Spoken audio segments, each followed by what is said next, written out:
You need to stop buying the wrong size shoes. Everyone, I'm back. For how long? I'm not sure. Honestly, I'm just making videos whenever I feel like it at this point, but I appreciate the support. I've had some friends ask me recently for some shoe advice, especially with loafers. Sizing can be a little tough and tricky with them. So this had me thinking, I wonder how many people struggle with buying the right size shoes, especially over the internet. So in this video, I'm going to help you figure out your shoe size for any brand as close to as possible. And before we get into it, what should a good pair of shoes feel like? First of all, your toes shouldn't be at the very tip of your shoes, especially for boots. That's a pretty common misconception that I've heard. You want to make sure that the ball of your foot lines up with the flex point or the widest point of the shoe, typically. A little heel slippage is fine with leather shoes. That should go away over time if everything else lines up correctly. Shoes should feel snug, but not tight at the sides of your feet. And whenever you lace them up, the laces should be pulled close together and not too far apart. Now, before we get into more recommendations, we're going to take a trip down memory lane. Remember when you used to go shopping with your mom or dad, and they take you to TJ Maxx, Marshalls, Nordstrom, you name it, and you went to look for a brand new pair of shoes?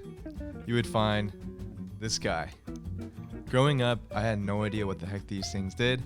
All I remember was my mom would have me try on a couple different pairs of shoes and get me as close to my current size as possible. But then she'd go 2 sizes up because she said that I was still a growing boy. Unfortunately, this boy's feet did not do much growing, as I still wear a men's 8 and sometimes smaller in other brands, which is pretty small. But, it allows me to wear some women's shoes and get them on a discount. So not too much complaining here. Anyways, enough of the throwback. This thing is called a Brannick device, and this will be your friend when you shoe shop from now on. The Brannick device is the closest thing we have to measure a universal size for your feet, as it measures the length and width of your feet. Like so. I recommend wearing socks, no-show or thinner ones for loafers, and wool socks for boots, and standing up to recreate what your foot would actually be like day to day. And once you get the length, you can adjust the width to see what that size is. Side note, always measure later in the day when your feet are more swollen. It's an actual thing. However, feet are 3-dimensional, and the Brannick device only measures 2 of those dimensions. So, my final tip is to read online, whether it's shoes or boots or dress shoes. The internet is a great resource for getting people's experiences with certain brands and specific models of shoes.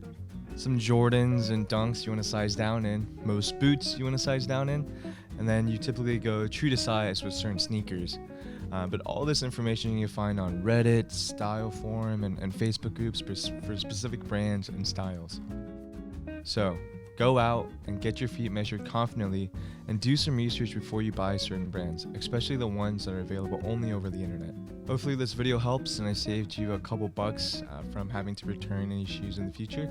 And so happy shopping, and comment below if you still have any questions, and subscribe if you haven't already. Appreciate it. Bye.